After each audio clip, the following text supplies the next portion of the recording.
चर्चेत नाही झालेलो. त्यांची मतं त्यांच्याकडे, आमची मतं आमच्याकडे. इंडिया आघाडीच्या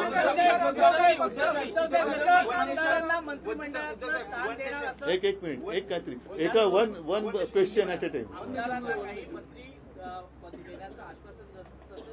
नाही, मला असं वाटतं, नाही, ऐका एक मिनिट. आता माझ्या बाजूला इकडे अनिल परब आणि संजय पोतनीस आहे. हे दरवर्षी सुप्रीमो चषक घेतात. तो फिरता चषक असतो. तसा मंत्रिमंडळातला फिरता चषक मी पहिल्यांदा बघतोय.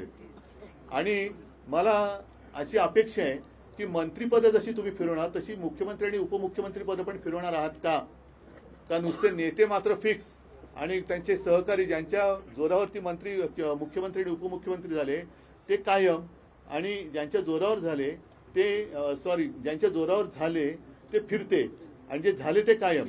तर मुख्यमंत्री आणि उपमुख्यमंत्री सुद्धा 2.5 वर्षांनी बदलणार का स्वतःचे नेते स्वतःच्या खुर्च्या बळकट करून त्यांच्या सहकार्याने खेळवणार आहेत, हे एकदा कळलं पाहिजे.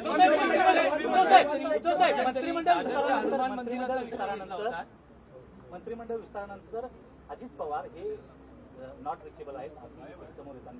त्यांची सवय जुनी आहे. पुन्हा आता दर पहाटे बघा कुठे आहेत ते. मध्यंतरी तुम्ही दादरच्या हनुमान मंदिराचा विषय घेतला. तुम्ही हिंदुत्वाचा मुद्दाही अधोरेखित करता आहात. तर त्यावर उपमुख्यमंत्री शिंदेचं म्हणणं होतं